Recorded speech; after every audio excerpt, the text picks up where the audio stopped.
नमस्कार। आज हम बात करने वाले हैं धन और सफलता के मनोविज्ञान पर। हाँ, और इसके लिए हमने नेपोलियन हिल की बहुत ही मशहूर किताब सोचो अमीर बनो के कुछ खास हिस्सों को देखा है। बिल्कुल। हिल ने अपनी जिंदगी के 25 साल लगा दिए 500 से ज्यादा कामयाब लोगों पर स्टडी की। हाँ, ये समझने के लिए कि आखिर उनकी सफलता के पीछे का राज क्या था। तो चलिए इन्हीं विचारों को थोड़ा और गहराई से समझते हैं आज। हाँ जी, और हिल का जो मेन आइडिया है ना, वो बड़ा पावरफुल है। वो कहते हैं कि भाई जो कुछ भी मन सोच सकता है और जिस पर यकीन कर सकता है उसे हासिल भी कर सकता है। कमाल की बात है। बिल्कुल। और ये सिर्फ चाहने भर की बात नहीं है। नहीं। लेखक के हिसाब से एक बिल्कुल साफ एक मेंटल पिक्चर चाहिए और पक्का इरादा। सही। और मजे की बात यह है, हिल मानते थे कि इसके लिए कोई डिग्री विग्री या अच्छी किस्मत उसकी जरूरत नहीं है। अच्छा, तो फिर किस चीज की जरूरत है? सही सोच की, पक्के विश्वास की और फिर एक्शन लेने की लगातार। तो फिर पहला कदम क्या माना जाए? किताब में प्रबल इच्छा या जिसे वो बर्निंग डिजायर कहते हैं, उस पर काफी जोर है। हाँ, बहुत ज्यादा। ये बस ऐसी कोई हल्की फुल्की ख्वाहिश नहीं कि हाँ भाई अमीर बनना है। नहीं, ये तो एक जुनून जैसा होना चाहिए जो आप पर हावी हो जाए। बिल्कुल। और हिल का तरीका भी बड़ा प्रैक्टिकल है। वो कहते हैं पहले तय करो कितना पैसा चाहिए।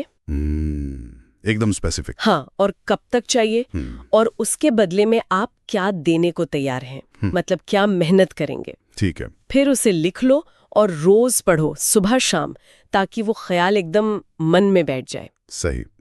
और ये इच्छा तभी टिकेगी मेरे ख्याल से जब साथ में अटूट विश्वास हो, फेथ जिसे कहते हैं। बिल्कुल सही। हिल का यही तर्क था। अगर मन में डाउट है ना, अगर आप खुद ही अपनी कामयाबी पे शक करते हैं तो बाहर कैसे होगा वो? हाँ, तो फिर उसे हकीकत बनाना तो नामुमकिन सा है। किताब में कहा गया है कि ये विश्वास बनाने के लिए पॉजिटिव सेल्फ टॉक। अच्छा, खुद से अच्छी बातें करना। हाँ, और विजुअलाइजेशन, यानी मन में देखो कि आप कामयाब हो गए हैं। रोज खुद को यकीन दिलाना कि मैं कर सकता हूँ, मैं लक्ष्य की तरफ बढ़ रहा हूँ। ये सिर्फ खुद को बहलाना नहीं है, ये असल में अपने सबकॉन्शियस माइंड को प्रोग्राम करना है। बिल्कुल। और यहीं पर वो आत्म सुझाव या जिसे ऑटो सजेशन कहते हैं, वो काम आता है ना? हाँ, ये इसी से जुड़ा है, अपने मन को लगातार पॉजिटिव मैसेज देना। क्योंकि हिल का मानना था कि हमारा जो अवचेतन मन है वो तर्क नहीं करता, बहस नहीं करता। अच्छा, वो तो बस जो आप उसे बार बार बताते हैं उसे सच मान लेता है। तो अगर हम अपने लक्ष्य रोज दोहराएं, जोर से बोलें, कल्पना करें कि वो मिल गए हैं, तो धीरे धीरे हमारे जो गहरे विश्वास है वो बदलने लगते हैं। ये दिमाग के लिए एक तरह का मेंटल डाइट है।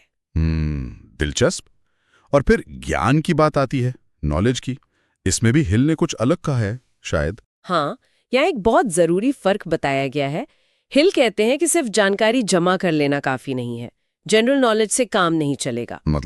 मतलब ज्ञान पावर तभी बनता है जब उसे आप ऑर्गेनाइज करें और किसी तय मकसद के लिए इस्तेमाल करें। अच्छा, यानी प्रैक्टिकल एप्लीकेशन। हाँ, अपने चुने हुए फील्ड का स्पेशल नॉलेज होना चाहिए और उसे लगातार बढ़ाते रहना है, दूसरों से सीखना है, शायद कोई मेंटोर ढूंढना है। सही बात है।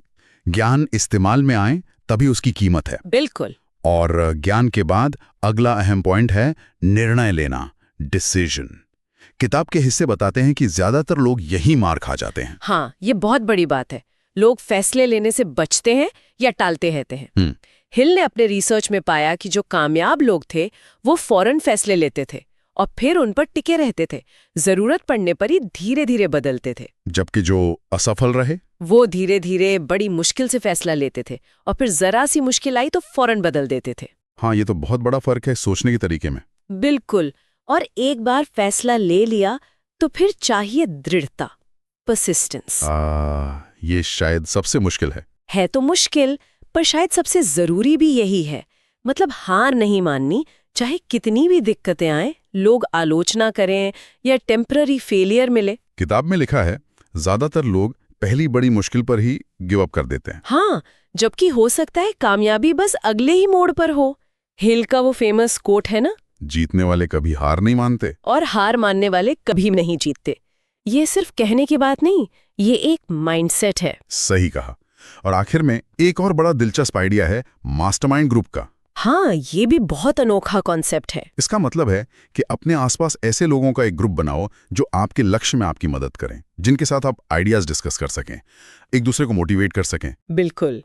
हिल का मानना था कि जब 2 या 2 से ज्यादा दिमाग एक साथ एक मकसद के लिए काम करते हैं तो एक तीसरी, एक अनदेखी ताकत पैदा होती है। अच्छा, एक सिनर्जी जैसी। हाँ, बिल्कुल। वो ताकत अकेले काम करने से कहीं ज्यादा होती है। तो सही लोगों का साथ होना ये बहुत जरूरी है। तो अगर हम सार निकालें, सोचो अमीर बनो, सिर्फ पॉजिटिव थिंकिंग के बारे में नहीं है। नहीं, बिल्कुल नहीं। जैसा हमने देखा, ये एक सिस्टम है जिसमें एक तेज जलती हुई इच्छा, उस पर अटूट विश्वास, खास तरह का ज्ञान और योजना, तुरंत फैसले लेने की हिम्मत और हार ना मानने वाली जिद, मतलब दृढ़ता। हाँ, और साथ में दूसरों का सहयोग लेने की समझ, मास्टरमाइंड। तो ये असल में मानसिकता और अनुशासन को साधने का एक प्रैक्टिकल तरीका है। बिल्कुल। और जैसा किताब में साफ है, ये कोई जादू की छड़ी नहीं है, कोई गेट रिच क्विक स्कीम नहीं। ये सोच और कर्म का एक फ्रेमवर्क है जिसे कोई भी अपना सकता है। सही कहा। चलिए, श्रोताओं के लिए एक सवाल छोड़ते हैं सोचने को। अगर ये बात सच है कि हमारी सोच ही हमारी रियलिटी बनाती है, तो आज, अभी हम अपनी सोच को बेहतर बनाने के लिए वो सबसे छोटा सा पहला कदम कौन सा उठा सकते हैं जिसका असर दिखना शुरू हो? सोचने वाली बात।